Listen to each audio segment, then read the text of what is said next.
Olá pessoal, nesse vídeo vamos aprender um pouco mais sobre o Teorema de Pitágoras. Temos aqui duas aplicações desse teorema. Primeiramente vamos relembrar. O Teorema de Pitágoras diz o seguinte: em qualquer triângulo retângulo, o quadrado da hipotenusa é igual à soma dos quadrados dos catetos. Então temos aqui um triângulo retângulo, ABC, os lados são A, B e C. Então a hipotenusa é A. Então a gente escreve A ao quadrado é igual a B ao quadrado mais C ao quadrado. Então a primeira aplicação é como você calcular a diagonal de um quadrado. Observe aqui o quadrado ABCD, de lado L. Então a diagonal é esse segmento que liga dois vértices não consecutivos, né? D, a diagonal D. Então, observe esse triângulo. Aplicando o Teorema de Pitágoras no triângulo ABC, esse triângulo azul, que corresponde à metade do quadrado, vamos olhar só para o triângulo azul. Temos aqui que o ângulo é 90 graus e o D, que é a diagonal, corresponde à hipotenusa do triângulo.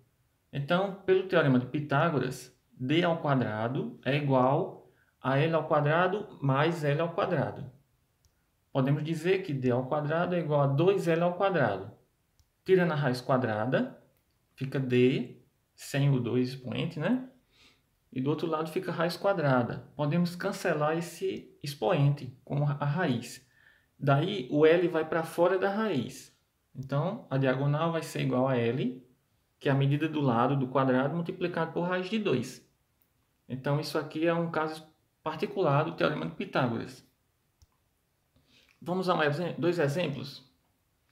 Então, de um modo geral, a gente vai calcular a diagonal assim. Pega o lado do quadrado e multiplica por raiz de 2.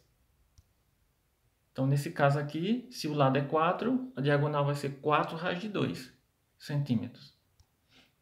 Mais um exemplo. Se o lado medir 10 centímetros, a diagonal desse quadrado vai ser 10 raiz de 2 centímetros.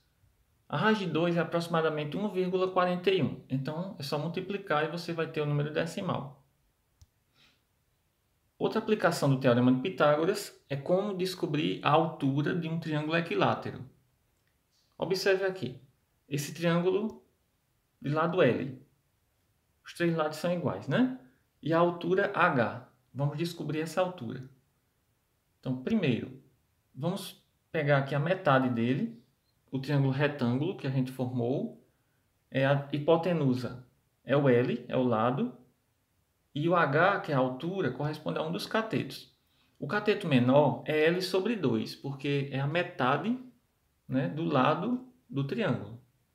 Então, pelo Teorema de Pitágoras, a hipotenusa é L, fica L ao quadrado, igual a H ao quadrado mais L sobre 2, entre parênteses, ao quadrado. Vamos aproximar os termos semelhantes. L ao quadrado menos L sobre 2 ao quadrado. Então, fica assim, H ao quadrado igual, desenvolvendo a potência, fica L ao quadrado sobre 4. Observe que eu tirei o parêntese. Daqui você reduz ao mesmo denominador, que é 4. Fica 4L ao quadrado menos L ao quadrado. Vai ficar 3L ao quadrado, correto?